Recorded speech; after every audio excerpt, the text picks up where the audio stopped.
I welcome the huge crowd gathered here at Somaya ground on this last day, last session of the 10-day International Islamic Conference and Exhibition. Though many know Dr. Zakir Naik, it's my onerous duty to introduce him to those who would not be ዛሬ በሱመያ ሜዳ የተሰባሰባችሁትን ለ10 ቀናት ሲካሄድ በነበረው ዓለም አቀፍ እስላማዊ ኤግዚቢሽንና ኮንፈረንስ የመዝጊያ ስነ ስርዓት ላይ የተገኛችሁትን በሙሉ እንኳን ደህና መጣችሁ እላለሁ።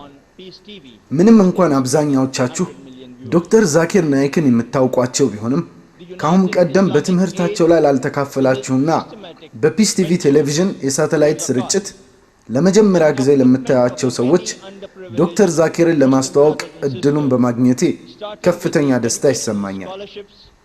ዶክተር ዛኪር ናይክ የኢስላማዊ ጥናት ማዕከል ፕሬዝዳንትና ማዕከሉንም ሆነ ይህንን ኮንፈረንስ ከኋላ ሆነው በዋነኛነት የሚያንቀሳቅሱ ምሁር ናቸው። በሙምባይ የሚገኘው ኢስላማዊ ዓለም አቀፍ ትምህርት ቤት የተጠነሰሰውና ህያው የሆነው በዶክተር ዛኪር ነው።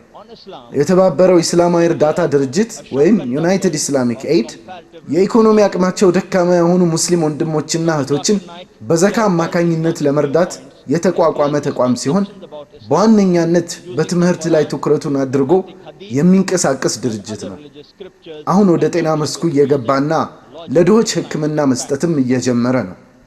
ዶክተር ዛኪር በሙያ ሐኪም ሲሆኑ በዓለም አቀፍ ደረጃ በእስላማዊ ጉዳዮች ዙሪያ በማስተማር ከፍተኛ ተሳትፎ ያላቸው ሲሆን በንጽጽር ሃይማኖት ላይ ትምህርት በመስጠት ይታወቃሉ። ዶክተር ዛኪር በእስላም ላይ የሚሰነዘሩ የተሳሳቱ አመለካከቶችን በቅዱስ ቁርአን፣ በአስተማማኝ ሐዲሶችና በሌሎች ቅዱሳን መጻሕፍት ላይ በመመስረት በምክንያታዊነትና ሳይንሳዊ ሐቆች አማካኝነት የተሳሳቱ አመለካከቶችን በማጥራትና በማስተካከል ላይ ይገኛሉ። ኢስላምን ከሚያዩሱም ሆነ ንግግራቸውን ካደረጉ በኋላ ከተሳታፊ ለሚቀርቡት ፈታኝ ጥያቄዎች በሚያቀርባቸው ትንተናዎችና አጥጋቢ መልሶች ይታወቃሉ። ከሌሎች እምነት ተከታይ ታዋቂ ሰዎች ለምሳሌ ከዶክተር ዊሊያም ካምቤልና ከሂንዱ ጉሩ ስሪ ስሪ ራቪሻንካር ጂ ጋር ያደረጉት ክርክር በዝነኝነት ከሚጠቀሱላቸው ስራዎች ጥቂቶቹ ናቸው። ሌሎች በእስላም ላይ ያላቸውን የተሳሳተ አስተሳሰብ እንዲያስተካክሉም ረድተዋል። ይህ ቅዱስ ቁርአን ከቀደሙት መለኮታዊ ራእዮች ወይም ወህዮች የቀጠለ እንደሆነና ለሰው ዘር በሙሉ የተገለጠ እንደሆነ የሚያረጋግጡም ሆነዋል። ኢንዲያን ኤክስፕረስ የተባለው ታዋቂ ጋዜጣ ዶክተር ዛኪርን ከቢሊየን በላይ ህዝብ በሚገኝባት ህንድ ከ2900 ተጽዕኖ ፈጣሪ ሰዎች መካከል አካቷቸዋል። ለየት ባለው የሃይማኖት መሪዎች ወይም ጉሩ ዝርዝር ውስጥ ከባባራንዲና ስሪ ስሪ ራቪሻንካር ቀጥሎ በሶስተኝነት ደረጃ ላይ ያስቀመጣቸው ብቸኛው ሙስሊምም ናቸው። ዶክተር ዛኪር በተለያዩ ዓለም አቀፍ የቴሌቪዥን ጣቢያዎች በተጋባዥነት ቀርበዋል። በ4 ሳተላይቶች አማካኝነት ፕሮግራሞቹን በእንግሊዝኛና ኡርዱኛ እያስተላለፈ ያለው የፒስ ቲቪ አእምሮና መንፈስም ናቸው። ፒስ ቲቪ እንደምታውቁት በብዛት እየታየ ያለ የ24 ሰዓት ኢስላማዊ ሳተላይት ቻናል ነው። በዚህ የመጨረሻ በሆነው ዝግጅት ላይ በዓለማችን ህዝቦች ዘንድ ከፍተኛ ትኩረት በሚሰጠው የህይወት ዓላማችን ምንድነው በሚለው ርዕስ ላይ እንዲናገሩልን ዶክተር ዛኪርን ወደ መድረኩ ጋብዛለሁ።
الحمد لله والصلاة والسلام على رسول الله وعلى آله وصحبه أجمعين أما بعد أعوذ بالله من الشيطان الرجيم بسم الله الرحمن الرحيم وما خلقت الجن والإنس إلا ليعبدون بسم الله الرحمن الرحيم الذي خلق الموت والحياة ليبلوكم أيكم أحسن عملا رب اشرح لي صدري ويسر لي أمري واحلل عقدة من لساني يفقهوا قولي. The honorable scholars, speakers, the respected guests, my respected elders, my dear brothers and sisters, and the millions of viewers who are watching this program live on Peace TV. I welcome all of you with the Islamic greetings. Assalamu alaikum wa rahmatullahi wa barakatuh.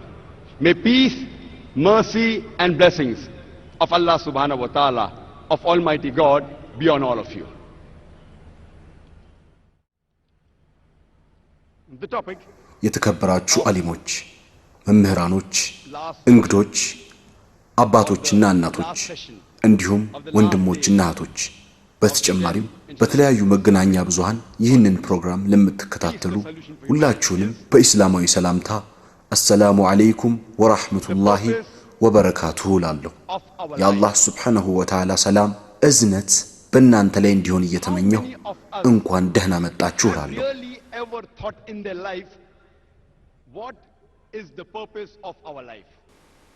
ሰላም የሰው ልጆች መፍትሄ በሚል ርዕስ በተዘጋጀው የ10 ቀናት አውደ ርዕይ በመጨረሻው ቀን የመጨረሻው ንግግር ርዕስ የህይወት ዓላማ የሚል ነው።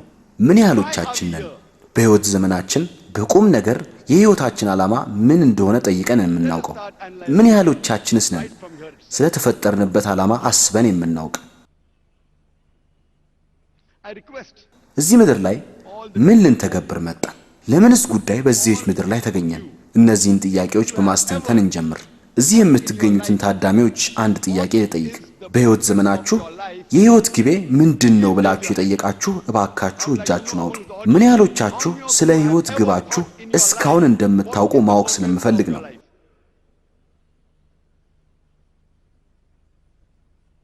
ከ100 ሺህ በላይ ታዳሚዎች ባሉበት እያየሁ ያለሁት እጅ ምናልባት ወደ 100 አካባቢ ቢደርስ ነው። ይህ ከ0.1% በታች ማለት ነው። ምናልባት አንዳንዶች እጆቻቸውን ማንሳት አፍረው ይሆናል። ከአጠቃላይ የሰው ልጅ ከ1% በታች ያለው ነው ስለ ህይወት ግቡ እያሰበ ያለው ብዬ በድፍረት መናገር እችላለሁ። ስለ ህይወት ግባችን ማወቅ አስፈላጊ ነው።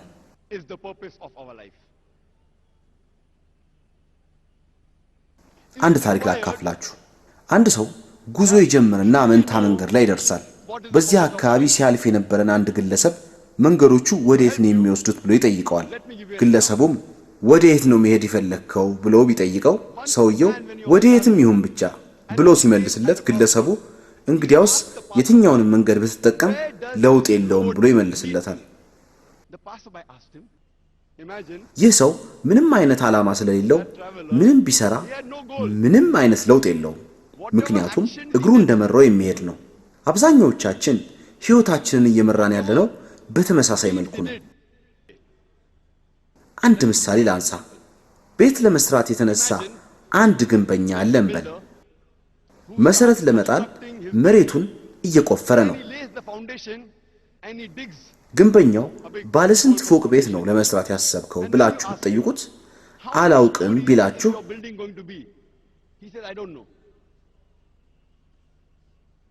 እሺ የቤቱ ስፋት ምን ያህል ነው ብላችሁ ስትጠይቁት አሁንም አላሰብኩበትም ብሎ ዳግም ቢመልስላችሁ ግንበኛው ምንም አይነት ዓላማ እንደሌለው ታውቃላችሁ። አንድ ሰው ለጎረቤቱ ውሻ ዘወትር መኪናዬን እንዳባረረ ነው፣ ለመሆኑ አንድ ቀን ተሳክቶለት አንድ መኪና እንኳን ይዞ ያውቃል ሲል ይጠይቀዋል። ጎረቤቱም ውሻው መኪናውን ይይዘው ወይም አይዘው እንደሆነ አያስጨንቀኝም፣ ይልቁንም የሚያሳዝነኝ ውሻዬ መኪናውን ሲይዘው ምን እንደሚያደርግበት ነው ሲል ይመልስለታል።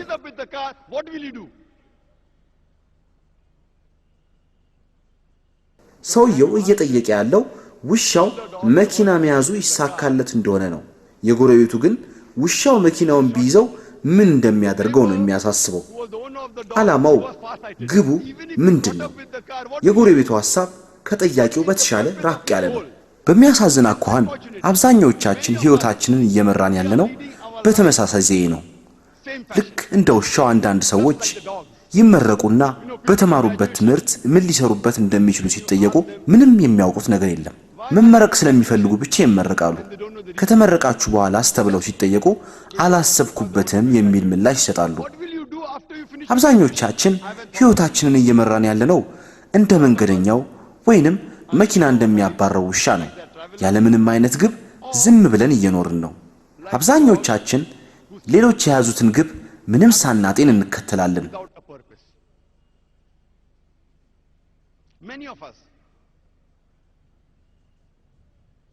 አንድ ተማሪ ለምን የንግድ ትምህርት ትማራለህ ተብሎ ሲጠየቅ ጓደኛዬ እየተማረ ያለው እርሱን ስለሆነ ነው ይላል። አብዛኛው ሰው ምን እያደረጉ እንደሆነ ሳይታወቃቸው ተዋንያንን ሞዴሎችን ለመምሰል ይሞክራሉ።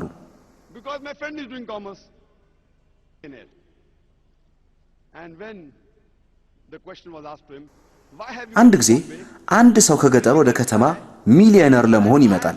ለምን ወደ ከተማ መጣ ተብሎ ሲጠየቅ በአንድ ፊልም ላይ አንድ ሰው ከገጠር ወደ ከተማ መጥቶ በአንድ ምሽት ሀብታም ሲሆን ስላየው ነው ብሎ ይመልሳል። በዚህ ምክንያት ነው በአንድ ምሽት ሀብታም ለመሆን ከገጠር ወደ ከተማ የሚፈልሱት። ለዚህ ነው በከተማ ውስጥ በአሰቃቂ ኑሮ ሁኔታ ሕይወታቸውን እየገፉ ያሉ ሰዎች እየበዙ የመጡት። Many times we see actors and models, they are brand ambassadors and they endorse certain products.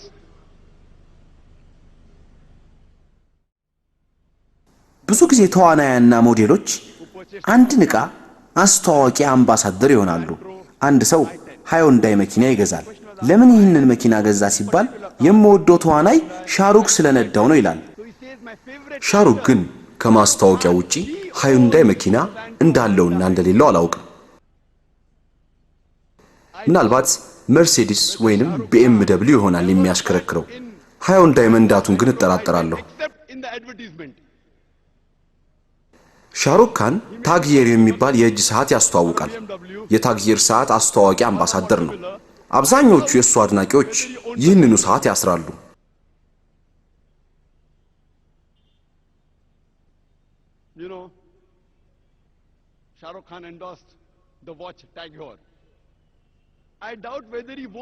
የታግየር ሰዓት ከሻሩክ ካን ትወና ጥበብ ጋር ምን እንደሚያገናኘው ግን ይገርመኛል። የእጅ ሰዓቱ የትወና ጥበብ ክህለቱን አጎልብቶለታል። ታዋቂ ተዋናይ ከመሆኑስ በፊት ታግየር የሚባል የእጅ ሰዓት ማሰሩንስ እርግጠኛ መሆን ይቻላል?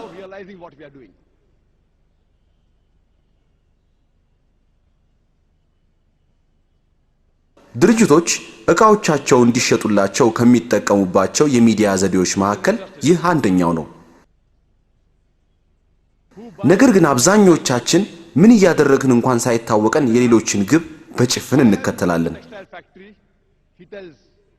አንድ የጨርቃ ጨርቅ ፋብሪካ የገዛ ወንድማችን አለ እንበል።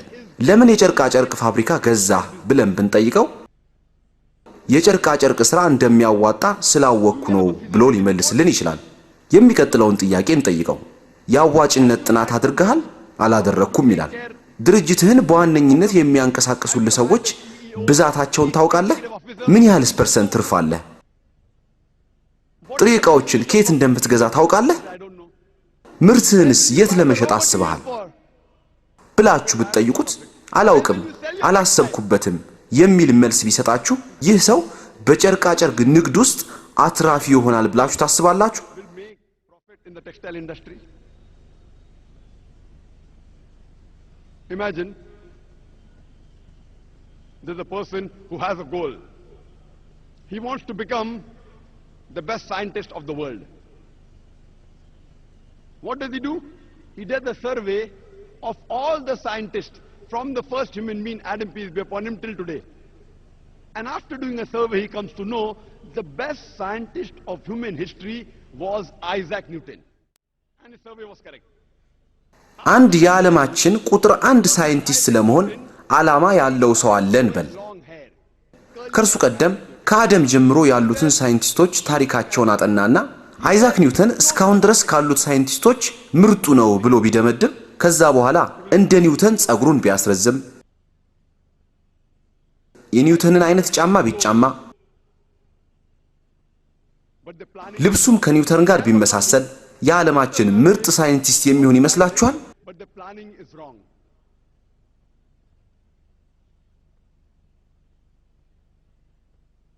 እንደዚህ አይነት ሰዎች ዓላማ ያላቸው ነገር ግን እቅዳቸው የተሳሳተባቸው ናቸው። ወደ መሰረታዊ ጥያቄያችን እንመለስ። የህይወት ግባችን ምንድነው? በዚህ ዓለም ላይ የመፈጠራችን ዓላማስ ምንድነው? የህይወት ግባችን ምንድነው ለሚለው ጥያቄ ትክክለኛውን መስጠት የሚችለው ማን ይመስላችኋል? ዶክተር ዛኪር ናይክ ነው ብላችሁ ታስባላችሁ? በእርግጥም አይደለም። ሳይንቲስቶች ይህንን መልስ ሊሰጡ ይችላሉ? መልሱን አይሰጡም። ፈላስፋዎችስ ሊመልሱት ይችላሉ? አይችሉም። የህይወት ግባችን ምንድነው ለሚለው ጥያቄ ትክክለኛ መልስ ሊሰጥ የሚችለው ፈጣሪያችን አላህ ሱብሓነሁ ወተዓላ ብቻ ነው። Purpose of our life can be given by our creator, God Almighty, Allah subhanahu wa ta'ala. And I started my talk by quoting a verse from the glorious Quran. ንግግሬን ከቅዱስ ቁርአን ሱረቱ ዛሪያት አንቀጽ 56ን በመጥቀስ ነበር የጀመርኩት። ወማ ኸለቅቱል ጅነ ወልኢንሳ ኢላ ሊያዕቡዱን። አላህ ሱብሓነሁ ወተዓላ ሰውንም ሆነ አጋንንትን የፈጠርኩት እንዲገዙኝ ነው ይላል። በአንቀጹ ላይ የተወሳው የአረብኛ ቃል ዒባዳ የሚለው ሲሆን አብድ ከሚለው ግንድ ቃል የተገኘ ነው። ባሪያ፣ አገልጋይ ማለት ሲሆን ዒባዳ ማለት ባርነት፣ አገልጋይነት፣ መገዛት፣ እጅ መስጠት ነው። ባጭሩ ዒባዳ አላህ ሱብሓነሁ ወተዓላን ማምለክ፣ የፈጣሪያችንን ትእዛዝ መከተል ማለት ነው። አላህ ሱብሓነሁ ወተዓላ እንድንሰራው ያዘዘንን በሙሉ ከተገበረን ዒባዳ አደረግን፣ አመለክን ማለት ነው። አላህ ሱብሓነሁ ወተዓላ በአምስቱ የኢስላም መሰረቶች እንድናምን አዞናል። ስለዚህ በተውሂድ ከአላህ ሌላ ሊገዙት የሚገባ አምላክ እንደሌለ ካመንን ዒባዳ አድርገናል፣ አምልከናል ማለት ነው። ሶላት የምንሰግድ ከሆነ እያመለክን ነው ማለት ነው። ዘካ ካወጣን ዒባዳ እንዳደረግን አምላክን እንደተገዛን ነው። ጾምን ከጾምን ዒባዳ እንዳደረግን ነው። አላህ ሱብሓነሁ ወተዓላ በቅዱስ ቁርአን በሱረቱል ማዑን አንቀጽ 12 የጎረቤቶቻችሁን ፍላጎት አሟሉ ብሎ ስላዘዘ ይህንን ማድረግ አላህን የመገዣው አንዱ መንገድ ነው። አላህ ሱብሓነሁ ወተዓላ ተከልከሉ ካለን ነገሮች ከተከለከልን ዒባዳ እያደረግን ነው። አልኮል ከመጠጣት፣ የአሳማ ስጋ ከመብላት፣ ከመስረቅ፣ ከማጭበርበር፣ ከውሸት ከተቆጠብን አላህን ሱብሓነሁ ወተዓላ እየተገዛን ነው።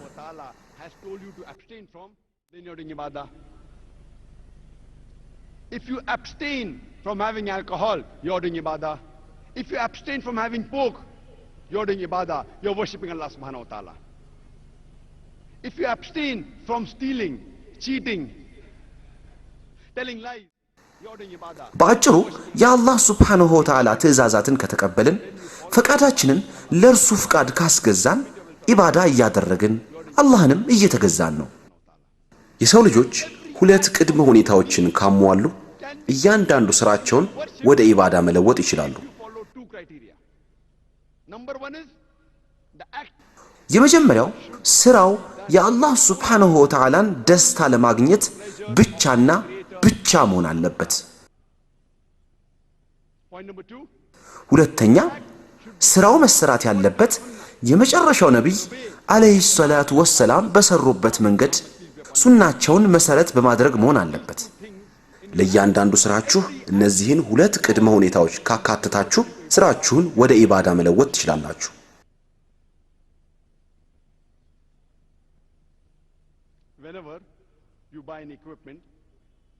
አንድ ዕቃ ከገዛችሁ በኋላ ከዕቃው ጋር ማኑዋል አብሮ ይሰጣችኋል። የሰው ልጅ እንደ ማሽን እንደወስደው ትፈቅዱልኝ የሰው ልጅ በምድር ላይ የሚንቀሳቀስ እጅግ የተወሳሰበ ማሽን እንደሆነ የምትስማሙበት ነው። ታዲያ ይህ ማሽን ወይንም ሰው ማኑዋል አያስፈልገውም ትላላችሁ? ለሰው ልጆች የተሰጠው የመጨረሻው ማኑዋል ቅዱስ ቁርአን ነው።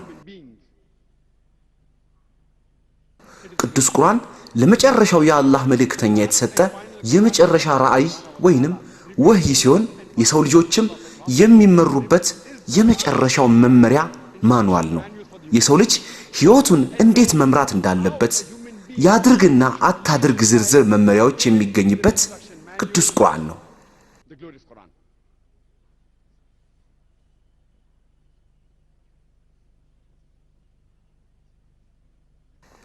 ብዙ ሰዎች ለምን አላህ ሱብሓነሁ ወተዓላ እንድንገዛው ይፈልጋል ሲሉ ይጠይቁኛል። ሰዎች ሲገዙት የማየት ረሃብ አለበት? ለምን አላሁ አክበር እያለን እንድናልቀው ይፈልጋል? የምስጋና ረሃብ አለበት ወይ? አላህ ሱብሓነሁ ወተዓላ በሱረቱል ፋጢር ምዕራፍ 35 አንቀጽ 15 ላይ መልሱን ይሰጠናል። እናንተ ሰዎች ሆይ እናንተ ሁል ጊዜ ወደ አላህ ከጃዮች ናችሁ፣ አላህም እርሱ ተብቃቂው ምስጉኑ ነው በማለት ይመልሳል።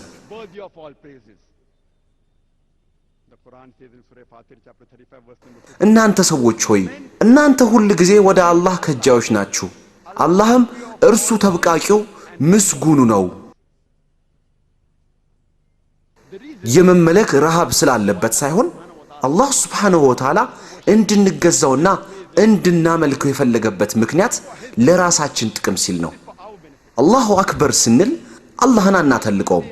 አላሁ አክበር አልነውም አላልነውም እርሱ ታላቅ ነው። በአላህ ታላቅነት ላይ የምናመጣው ለውጥ የምንጨምረውም አንዳችም ነገር የለም።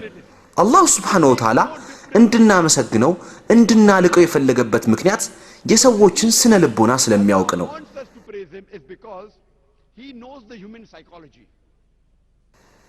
እኛ የሰው ልጆች ታላቅ እንደሆነ የተመሰከረለትን ሰው ምክር የመቀበል ተፈጥሯዊ አዝማሚያ አለን። ለምሳሌ እናታችሁ የልብ ህመም ቢያጋጥማት ተራ መንገደኛ ነው ወይስ ታዋቂ የሆነ የልብ ስፔሻሊስትን ነው ምክር የምትጠይቁት? ሰዎች ስለ ሰውየው ታላቅነት ስለሚያወሩ የልብ ስፔሻሊስትነቱንም በመመልከት በእነዚህ ሁሉ ተጽዕኖ ስር ስለምንወድቅ ምክሩን እንደምንቀበለው ምንም ጥርጥር የለውም። እንደዚሁም ሁሉ አላህ ሱብሓነሁ ወተዓላ አዋቂ ነው፣ ጥበበኛ ነው፣ ታላቅ ነው ስንል የእርሱን ምክር የመቀበል ተጽዕኖ ስር እንወድቃለን። እርሱ በሁሉ ነገር ያለውን ዕውቀት ጥበበኛነቱን የማንቀበል ከሆነ ምክሩንም የምንቀበልበት ምክንያት አይኖርም። ስለዚህ አላህ ሱብሓነሁ ወተዓላ እንድንገዛው የሚፈልግበት ምክንያት እርሱን ስለሚጠቅመው ሳይሆን እኛ ስለምንጠቀም ነው። አላህ ሱብሓነሁ ወተዓላ በሱረቱል ፋጢር ምዕራፍ 35 አንቀጽ 15 ላይ እንደሚለው እናንተ ሰዎች ሆይ እናንተ ሁል ጊዜ ወደ አላህ ከጃዮች ናችሁ፣ አላህም እርሱ ተብቃቂው ምስጉኑ ነው ይለናል። So Allah subhanahu wa ta'ala wants us to worship him and to praise him, not so that it will benefit him, but it will benefit us. Allah says in Surah Fatir, chapter 35, verse number 15, O men, it is you who need Allah. Allah is free of all wants, worthy of all praises. Let me give you an example. Suppose there's a couple who's married for several years and they don't have any children. But natural, most of such couples, they will feel sad. ምሳሌ ልስጣችሁ። ለብዙ ዓመታት በትዳር ዓለም ውስጥ ያሉ ሁለት ባለትዳሮች አሉ እንበል። And they have a child. ነገር ግን በትዳራቸው ምንም ልጆች አላፈሩ። እንደሚታወቀው እነዚህ ባለትዳሮች እንደማንኛውም ልጅ የሌላኛው ባለትዳር ሐዘን ይሰማቸዋል። በተቃራኒው ሌላ ልጆች ያሏቸው ባለትዳሮች አሉ እንበል። ልጁን በታላቅ ፍቅርና እንክብካቤ ካሳደጉት በኋላ በ15 ዓመቱ ይሞታል። እነዚህኞቹ ማዘናቸውም የማይቀር ነገር ነው። የመጀመሪያዎቹ ባለትዳሮች ማዘናቸውም የማይቀር ነገር ነው። ልጃቸውን በፍቅርና በእንክብካቤ ካሳደጉት በኋላ በሞት የተለያቸው ባለትዳሮች ከመጀመሪያዎቹ የበለጠ ሐዘናቸው የበረታ ነው። ከነዚህ ከሁለቱ ሌላ ሶስተኛ አይነት ደግሞ ወላጆች አሉ። እነዚህኞቹ ልጆቻቸውን በፍቅርና በእንክብካቤ ካሳደጉ በኋላ ትልቅ ሲሆኑ ዞር ብለው አያዩዋቸውም።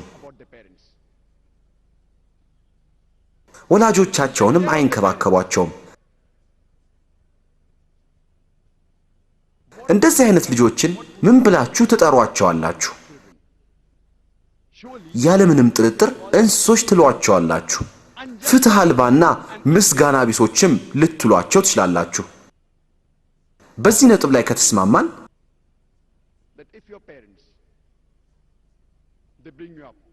ለአምላካቸው ምስጋና የማያቀርቡ ሰዎችን ምን ትሏቸዋላችሁ?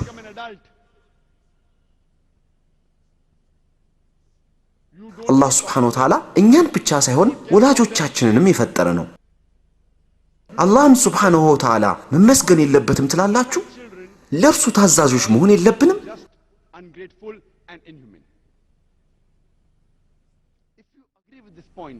Imagine, what would you call those human beings who are ungrateful to their Creator? Our Creator, Allah subhanahu wa ta'ala, Almighty God, has not only created you, He has even created your parents. So don't you think that we should thank our Creator, Allah subhanahu wa ta'ala? Shouldn't we be obedient to Him? How many of us ever thank Allah subhanahu wa ta'ala for the bounties, for the blessings that He has bestowed upon us? How many of us? ምን ያህሎቻችንስ ነን አላህ ሱብሓነሁ ወተዓላ ለሰጠን ስጦታ ጸጋ የምናመሰግነው? አላህ ሱብሓነሁ ወተዓላ ሕይወት፣ ምግብ፣ አልባሳት፣ መጠለያ ሰጥቶናል። ለትንሽ ቀናት ውሃ ባናገኝ ምን እንደምንሆን ታውቃላችሁ? እንሞታለን። ምን ያህሎቻችንን አላህ ሱብሓነሁ ወተዓላ ለሰጠን ውሃ የምናመሰግነው?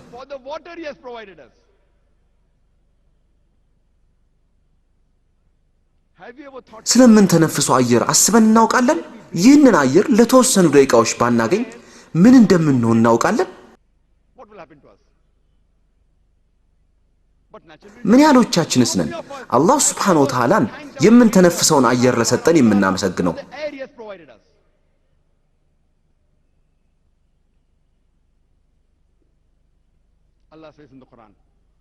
አላህ ሱብሓነሁ ወተዓላ በሱረቱል ኢብራሂም ምዕራፍ 14 አንቀጽ 34 ላይ ከለመናችሁትም ሁሉ የሰጣችሁ ነው፣ የአላህንም ጸጋ ብትቆጥሩት አትዘልቁትም፣ ሰው በጣም በደለኛ ከሃዲ ነው ይላል።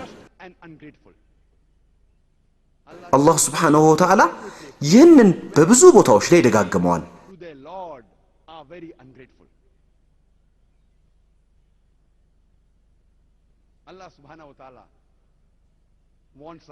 አላህ እርሱን እንድናመልከው እንድንገዛው የሚፈልግበት ምክንያት እርሱ ስለሚጠቀም ሳይሆን የሰው ልጆች እኛው ስለምንጠቀም ነው።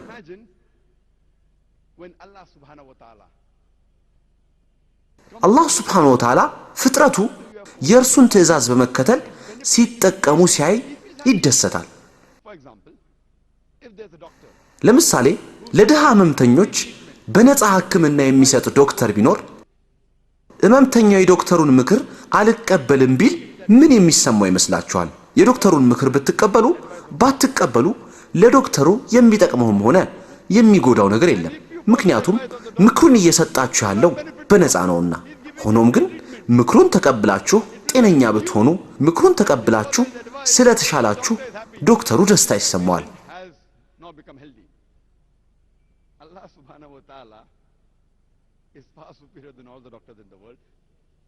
አላህ ሱብሓነሁ ወተዓላ በዓለም ላይ ካሉት ዶክተሮች ሁሉ የላቀ ነው። የፈዋሾች ሁሉ ፈዋሽ ነው። አላህ ሱብሓነሁ ወተዓላ እርሱን ማመስገንን ትእዛዙን መከተል ስንጀምር ሰዎች እየተጠቀሙ ስለሆነ ይደሰታል። አላህ ሱብሓነሁ ወተዓላ እርሱን ማመስገንና ትእዛዙን መከተል ስንጀምር ሰዎች እየተጠቀሙ ስለሆነ ደስታ ይሰማዋል። የአላህ ሱብሓነሁ ወተዓላ ደስታ እርሱን ስናመልከው የሚጠቀመው ነገር ስላለ ሳይሆን የእርሱ ደስታ ምንጭ ከኛ መጠቀም ላይ ስለሆነ ነው። የቱንም ያህል የገዘፈ ኃጢአት ወንጀል ብንሰራ እንኳ ንስሐ በገባንበት ቅጽበት ይምረናል። አላህ ሱብሓነሁ ወተዓላ ይህንን በብዙ ቦታዎች ላይ ጠቅሶታል። አላህ ይቅር ባይና አዛኝ ነው። አላህ ይህንን አረፍተ ነገር በብዙ ቦታዎች ላይ አውስቶታል። በሱረቱ ኒሳ አንቀጽ 25፣ በሱረቱ ማኢዳ አንቀጽ 74፣ በሱረቱ ሂጅር አንቀጽ 49፣ በሱረቱ ነህል አንቀጽ 119፣ በሱረቱ ዙመር አንቀጽ 53፣ በሱረቱ ቡሩጅ አንቀጽ 14። በእነዚህ ቦታዎች ላይ አላህ ሱብሓነሁ ወተዓላ ራሱን ወላሁ ገፉሩ ረሂም በርግጥ ማሪና አዛኝ ነው ብሎ ይጠራል።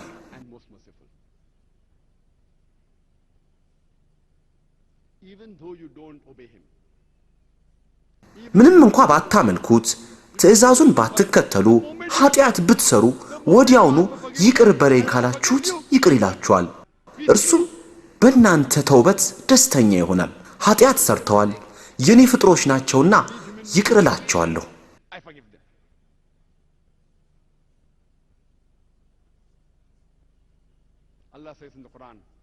አላህ ሱብሓነሁ ወተዓላ በሱረቱ ኒሳ አንቀጽ 48 ላይ እንዲሁም በሱረቱ ኒሳ አንቀጽ 116 አላህ ካሻ የትኛውንም ኃጢአት እንደሚምር ነገር ግን በሱ ላይ ማጋራትን ወይንም ሽርክን በፍጹም እንደማይምር ይገልጻል። አንድ ሰው በአላህ ላይ ካጋራ ካሻረከ እጅግ ታላቅ ኃጢአትን ፈጽሟል። አላህ ሱብሓነሁ ወተዓላ ከመሞታችን በፊት የቱንም አይነት ኃጢአት ሊምር ይችላል። ነገር ግን በአላህ ሱብሓነሁ ወተዓላ ላይ ያጋራን ከመሞታችን በፊት ንስሐ ካልገባን በፍጹም አይምረንም።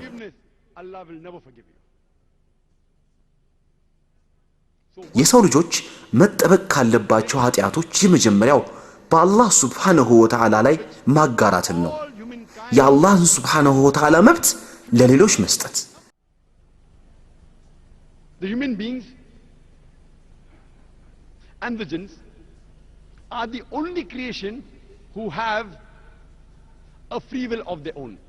All the other creation of Allah subhanahu wa ta'ala, they have submitted the will to Almighty God, Allah subhanahu wa ta'ala, and they do not have any free will. They obey Allah 100%. They have no choice. But the human beings ሰዎች እሺ አላህ ሱብሓነሁ ወተዓላ እርሱን ለመገዛት ፈጠረን፣ ነገር ግን የሰው ልጅ ልዩ የሆነበት የተለየበት ምክንያት ምንድነው? የሰው ልጆች የአላህ ሱብሓነሁ ወተዓላ ልዩና ምርጥ ፍጡራን ናቸው።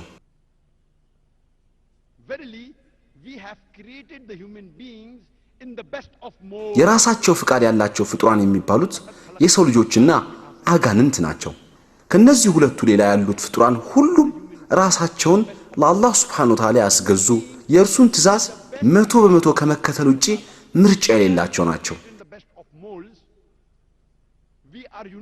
ነገር ግን የሰው ልጆችና አጋንንቶች አላህን የመገዛትም ሆነ የመካድ ምርጫ መብት አላቸው።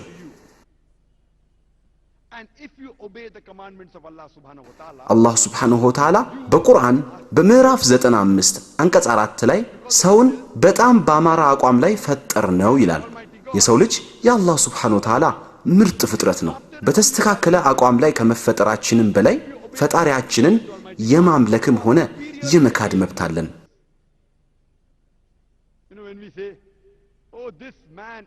አላህን ሱብሓነሁ ወተዓላ በፈቃደኝነት የምንከተለው ከሆነ ከመላእክት እንበልጣለን። ምክንያቱም መላእክቶች ፈቃድ የላቸውም። አምላክን ከመገዛት ውጪ ምንም አይነት ፈቃድ የላቸውም።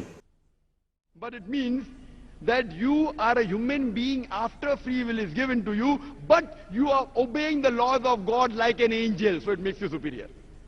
A human being who's obeying like the angel, so then it makes you superior. But if you disobey Allah subhanahu wa ta'ala, if you go against his ይህ ሰው commandments, እንደ መልአክ ነው እንላለን በተለምዶ ውጫዊ እንቅስቃሴያቸውን በማየት ሰዎች የሚናገሩት ነው። ነገር ግን ይህን ባህሪ የተላበስነው ፈቃድ ተሰጥቶን አላህን ሱብሓነሁ ወተዓላ እየተገዛን ስለሆነ ከመላእክቶች እንበልጣለን። and become like the Satan. The choice is yours. ነገር ግን በፈቃደኝነት በአላህ ላይ አምፀን ሰይጣንን የምንከተል ከሆነ የሸይጣን ቁራጭ እንባላለን። ስለዚህ የሰው ልጆች አላህን ሱብሓነሁ ወተዓላ በመገዛት ከመላእክት በላይ የመሆንም ሆነ በእርሱ ላይ አምፀን ሰይጣንን በመከተል የሸይጣን ቁራጭ የመሆን ፈቃድ አለን። ምርጫው የኛው ነው። We have an option.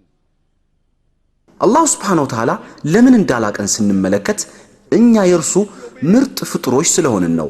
እርሱን የመገዛት እንዲሁም ያለ መገዛት መብት አለን። And this life, Allah says, ይህ ፍቃድ የተሰጠን አላህ ሱብሓነሁ ወተዓላ እንደሚለው ለፈተና ነው። ንግግሬን ከሱረቱል ሙልክ ምዕራፍ 67 አንቀጽ 2 ላይ በመጥቀስ ነበር የጀመርኩት። الذي خلق الموت والحياة ليبلوكم أيكم أحسن عملا. አላህ ሱብሓነሁ ወተዓላ ያ የትኛችሁ ስራው ይበልጥ ያማረ መሆኑን ሊሞክራችሁ ሞትንና ሕይወትን የፈጠረ ነው፣ እርሱም አሸናፊው መሐሪው ነው ይላል። Created death and life to test. አላህ ሱብሓነሁ ወተዓላ ሕይወትንና ሞትን የፈጠረው የትኞቻችን ምርጥ እንደሆንን ለመፈተን ነው። A test for the hereafter.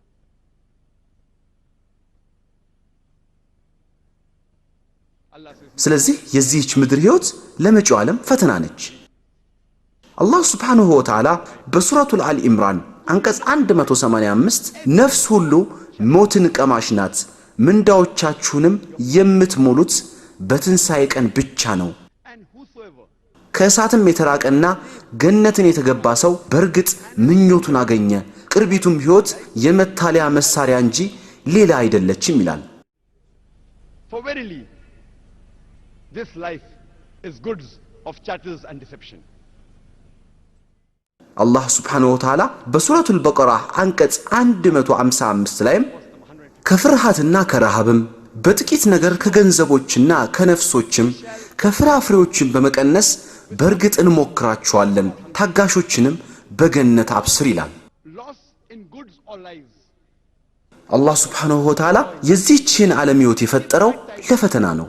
አላህ በፍርሃት፣ በረሃብ፣ በንብረት ጥፋት፣ በትዳር ጓደኛ ሞት በእርግጥ ይፈትነናል። Allah subhanahu wa ta'ala የዚህችን ምድር ትሩፋት የምናገኝበት መንገድ ሁሉ ለፈተና የቀረበ ነው።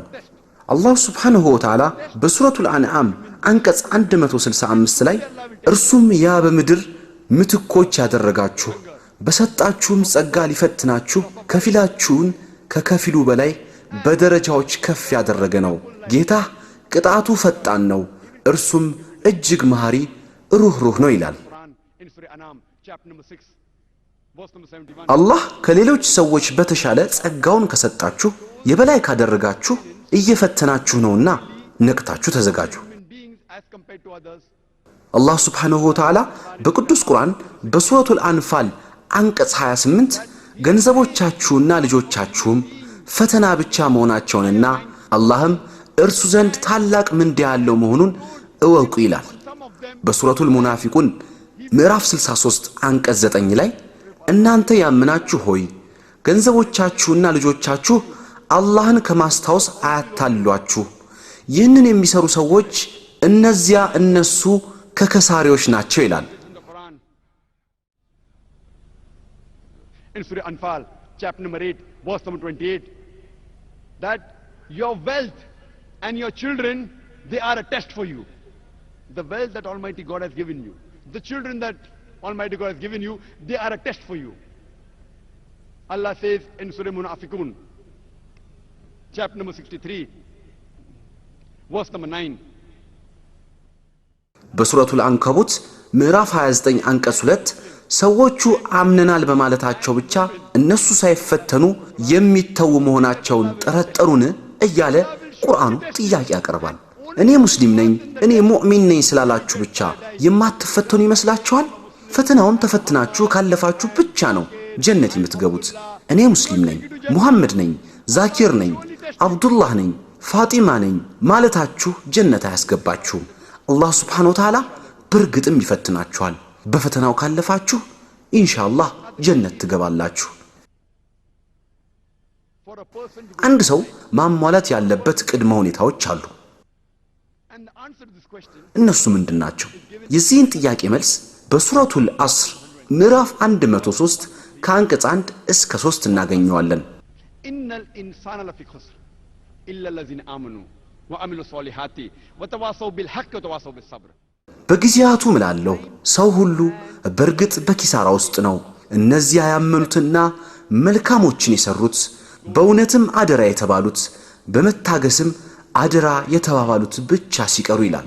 አንድ ሰው 3 ፒዎችን ማለትም ፕሌዠር ኦፍ አላህ የአላህን ደስታ፣ ፒስ ኦን ዲስ ኤርዝ በዚች ምድር ላይ ሰላም ለማግኘት፣ ፓራዳይዝ ወይንም ጀነትን ለማግኘት 4 ፒዎችን ማሟላት አለበት። የመጀመሪያው ፒ ፒዩሪቲ ኦፍ ፌዝ ነው፣ ንጹህ ኢማን ሲሆን፣ ሁለተኛው ፒ ፒቲ ወይንም መልካም ስራ ነው። ሶስተኛው ፒ ፕሮፓጌሽን ወይንም ዳዋ ሲሆን፣ በመጨረሻም አራተኛው ፒ ፔሸንስ ኤንድ ፐርሲቪያንስ ወይንም ሶብር ነው። አንድ ሰው የአላህን ሱብሓነሁ ወተዓላ ደስታ፣ ሰላምና ጀነት ለማግኘት ንጹህ ኢማን፣ አላህን መፍራትና መልካም ስራዎችን መስራት፣ ሰዎችን ወደ ሐቅ መጣራት እንዲሁም ወደ ሰብር ወይንም ትዕግስት መጋበዝ አለበት። ነቢያችን ሰለላሁ ዐለይሂ ወሰለም በሱና ቲርሚዚ ጥራዝ 4 ምዕራፍ 16 ሐዲስ ቁጥር 2507 ላይ በተወሳው ሐዲሳቸው አነስ ኢብኑ ማሊክ እንዲህ ይላል። አንድ ጊዜ አንድ ሰው ነቢያችንን ሰለላሁ ዐለይሂ ወሰለም ግመሌን ሳላስር በአላህ ልመካ ወይስ አስሬ በአላህ ልመካ ሲል ይጠይቃቸዋል። ነቢያችንም ግመልህን እሰር ከዚያ በአላህ ተመካ አሉት። በራችሁን ከፍታችሁ እያሳደራችሁ ሌባ እንዳይዘርፈኝ በአላህ እመካለሁ አይባልም። በራችሁን ከዘጋችሁ በኋላ ነው በአላህ የምትመኩት። በአላህ መመካት አስፈላጊ እንደሆነ ሁሉ የእርሱን ምሪት መከተል የዛኑ ያህል እጅግ አስፈላጊ ነው። በአላህ መተማመን ለስኬት አስፈላጊ ነው። አላህ ሱብሓነሁ ወተዓላ በሱረቱል አልኢምራን አንቀጽ 160 ላይ አላህ ቢረዳችሁ ለእናንተ አሸናፊ የለም፣ ቢያዋርዳችሁም ያ ከእርሱ ማዋረድ በኋላ የሚረዳችሁ ማን ነው? በአላህም ላይ ብቻ ምእምናን ይመኩ ይላል። በተጨማሪም በሱረቱል አንከቡት ምዕራፍ 29 አንቀጽ 69 እነዚያ በእኛ መንገድ የታገሉ መንገዳችንን በርግጥ እንመራቸዋለን፣ አላህም በርግጥ ከበጎ ሰሪዎች ጋር ነው ይላል። አላህ ሱብሓነሁ ወተዓላ በሱረቱል ነህል አንቀጽ 43 በሱረቱል አንቢያ አንቀጽ 7 የማታውቁ ብትሆኑ የእውቀትን ባለቤቶች ጠይቁ ይላል። ለስኬት በመጀመሪያ በአላህ ማመን፣ ከዚያ በአላህ መንገድ መልፋት ወይንም ጂሃድ ማድረግ፣ ሶስተኛው አዋቂ ሰዎችን መጠየቅ። እቅድ ማቀድና ዓላማ ማስቀመጥም አስፈላጊዎች ናቸው። የተለያዩ የሥራ አመራር ጉሮዎች ወይንም ባለሙያዎች የተለያየ አይነት ዓላማ አወጣጥ አሳይተውናል። ለኔ ግን ምርጡ ዓላማ አወጣጥ ኢስላሚክ ወይንም ISLAMIC የሚለው ነው።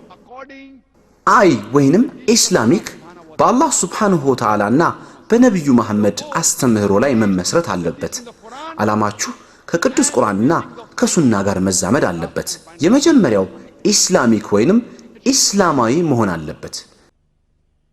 የሚቀጥለው ኤስ ስፔሲፊክ ወይንም በአንድ ነገር ላይ ያተኮረ መሆን አለበት። ዓላማችሁ የተበታተነ ብዥ ያለ መሆን የለበትም። ለምሳሌ አንድ የቀስት አወራወር አስተማሪ ተማሪዎቹን ስለ ቀስት አወራወር እያስተማረ ነው። አንድ ጊዜ ወደ ጫካ ወርደው በዛፍ ላይ የተቀመጡትን ወፎች በቀስት ለመምታት ይዘጋጃሉ። ተማሪዎቹን ደጋናችሁን ወጥሩና የኔን ድምጽ ጠብቁ ይላቸዋል። So he asked the first student, አስተማሪው የመጀመሪያውን ተማሪ ምን እያየህ ነው ይለዋል። he says, I see the forest. ጫካውን ቅጠሎቹንና ወፏን እያየሁ ነው ይለዋል። He asked the second student, ወደ ሁለተኛው ተማሪ ዞርና አንተስ ምን እያየህ ነው ሲል ይጠይቀዋል። ወፏ የተቀመጠችበትን ዛፍ ቅርንጫፎችንና ወፏን እያየሁ ነው ሲል ይመልስለታል። ሶስተኛውን ተማሪ ተመሳሳይ ጥያቄ ይጠይቀዋል። the third student replies, እኔ የዛፎችን ቅርንጫፎች ወፏንና የወፏን አይን እያየሁ ነው ይለዋል። eye of the bird. አራተኛውን ተማሪ ሲጠይቀው የወፏን አይን ብቻ ነው እያየሁ ያለሁት ይለዋል። ቀስቱን አስወንጭፉ ሲላቸው የአራተኛው ተማሪ ቀስት ብቻ ነበር የወፏን አይን የመታው። ዓላማችሁ በአንድ ነገር ላይ አትኩሮ ግልጽ ሆኖ ሊታያችሁ ይገባል። ከዚህ ውጪ የት እንደሚሄድ እንደማያውቀው እንደ መንገደኛው ወይንም መኪናውን ለምን እንደሚከተል እንደማያውቀው ውሻ መሆን የለበትም። Like the traveler who wants to go nowhere, not like the dog who's running after car without purpose. Number ሶስተኛው ኤል ወይንም ሊኩሬቲቭ አትራፊ መሆን አለበት። በመጀመሪያው በአኸራ አትራፊ መሆን አለበት። ከተቻለም እዚሁ አዱንያ ላይ አትራፊ መሆን ይቻላል። በላጩ ግን አኸራ ነው።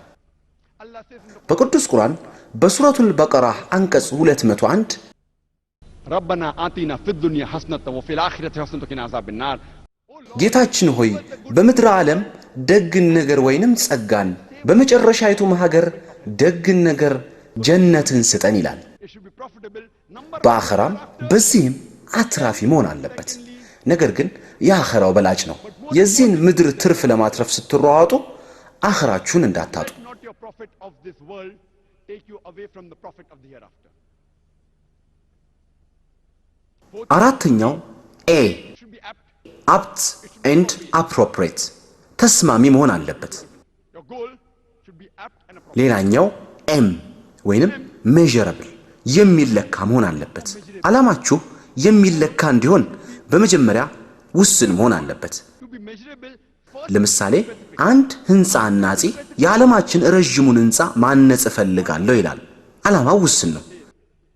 ነገር ግን ይህን ዓላማውን ለመለካት በዓለማችን ውስጥ ያሉትን ፎቆች ሁሉ ማሰስ አለበት።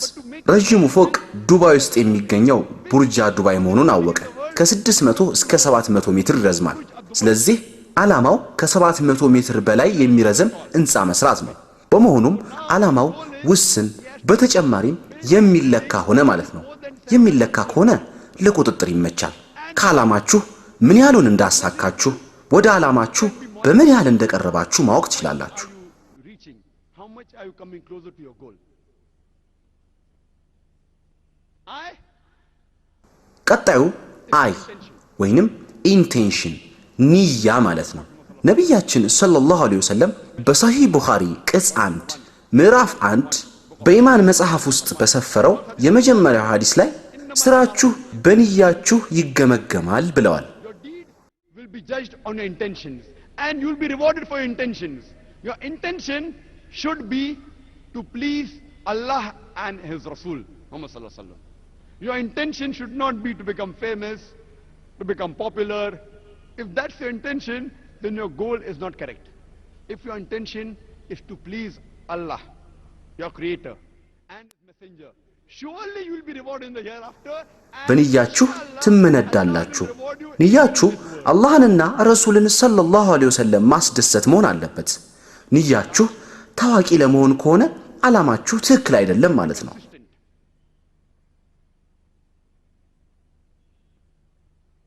It should be consistent. ነገር ግን ንያችሁ አላህንና ረሱልን አለይሂ ሰላቱ ወሰላም ማስደሰት ከሆነ በአኺራ ትመነዳላችሁ። ኢንሻአላህ በዚህም ዓለም ትመነዳላችሁ። I want to read Quran at least once የመጨረሻው in the month of ሲ ወይንም ኮንሲስተንሲ ተከታታይነት ያለው መሆን አለበት። ዓላማችሁ በጊዜ ማዕቀፍ ውስጥ እስከ ተቀመጠ ድረስ ዓላማችሁን እስክታሳኩ ድረስ ያላሰለሰ ጥረት ማድረግ አለባችሁ። at least once. በጊዜ ያልተወሰነ ጥረት ከሆነ እስከ መጨረሻው የህይወት እስትንፋሳችሁ ድረስ መቀጠል አለበት። ለምሳሌ ቅዱስ ቁርአን በረመዳን ውስጥ ለአንድ ጊዜ ማንበብ አለብኝ የሚል ዓላማ አላችሁ እንበል። ስለዚህ በአንድ ቀን ውስጥ አንድ ጁዝ ማንበብ አለባችሁ ማለት ነው። በእያንዳንዱ ቀን ሳታሰልሱ አንድ ጁዝ መቅራት አለባችሁ። ዓላማችሁ እንደዚህ በጊዜ ያልተወሰነ ከሆነ በየቀኑ ግማሽ ወይም ሙሉ ጁዝ እቀራለሁ ካላችሁም እንዲሁም ይህንን ዓላማችሁን በየቀኑ ካሳካችሁ በዚያው መቀጠል አለባችሁ። በሰሂህ ሙስሊም ቅጽ 1 በሶላት መጽሐፍ ምዕራፍ 272 ሐዲስ ቁጥር 1711 በተመዘገበው ሐዲስ ላይ አንድ ሰው ነቢያችንን ሰለላሁ ዐለይሂ ወሰለም በአላህ ዘንድ የተወደደው ተግባር ምንድነው ብሎ ይጠይቃቸዋል። ነቢያችንም አላህ ሱብሓነሁ ወተዓላ ትንሽም ቢሆን ተከታታይነት ያለውን ሥራ ነው ብለው ይመልሱለታል። በአንድ ጊዜ ከሚሰራ ትልቅ ሥራ ይልቅ ትንሽም ሆነ ተከታታይነት ባለው መልኩ የሚሰራ ተመራጭ ነው።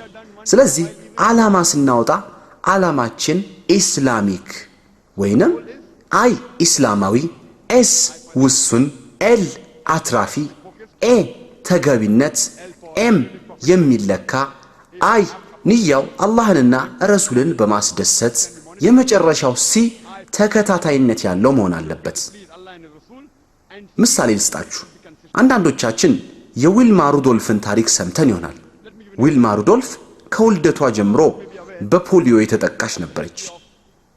ዶክተሮች እግሮቿን እንዲደግፉ የብረት ድጋፍ አድርገውላት ነበር። ዶክተሮቹ ይህች ልጅ መራመድ አትችልም ብለው ነበር። እናትየው ግን ልጇን ዊልማ እችለዋለሁ ብለሽ ካሰብሽ የሚያቅትሽ ነገር የለም እያለች ታበረታት ነበር። በ9 ዓመቷ የድጋፍ ብረቷን ከእግሮቿ አስወገደቻቸው።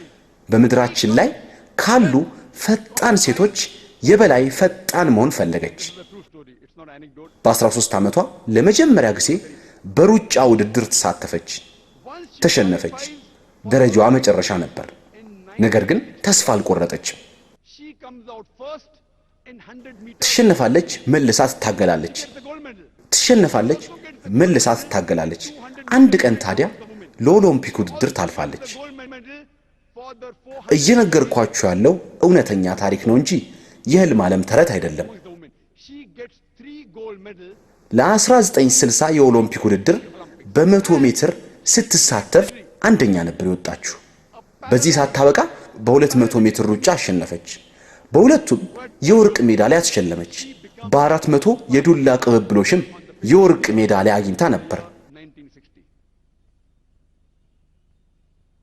ታሪክ ነበር የፈጠረችው። በፖሊዮ ህመም የአካል ጉዳተኛ የነበረችው ሴት በ1960 የኦሎምፒክ ውድድር የዓለማችን ፈጣኗ ሴት ሆነች።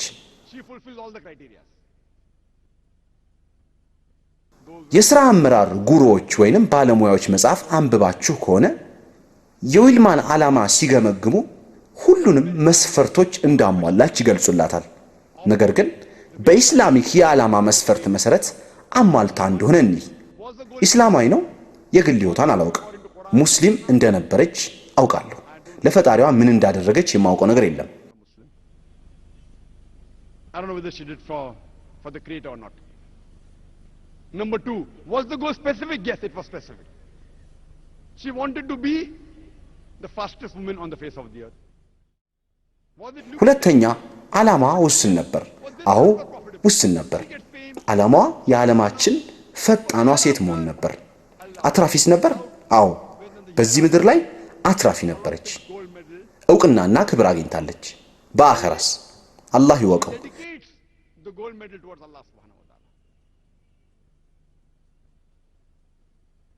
የወርቅ ሜዳሊያዋን ማስታወሻነቱን ለአላህ ሱብሓነሁ ወተዓላ ከሰጠችው የተሻለ ዕድል ሊኖራት ይችላል። ተገቢ ነበር? አዎ ተገቢ ነበር። የሚለካ ነበር? አዎ የዓለማችን ፈጣኗ ሯጭ ሰዓት 9/10 ወይም 11 ሰኮንዶች ሊሆን ይችላል። ከዚህ ባነሰ ጊዜ 100 ሜትር ለመጨረስ መለማመድ ትችላለች። ንያዋስ? ንያዋ ዕውቅና ለማግኘት ሆኖ ከነበረ አሁን አግኝታለች። ንያዋ አላህን ለማስደሰት ይሁን አላውቅም። ትጉ ነበረች፣ አዎ ነበረች። ምንም እንኳን በተደጋጋሚ ብትሸነፍም የዓለማችን ፈጣኗ ሴት እስክትሆን ድረስ በልምምዷ ቀጥላ ነበር።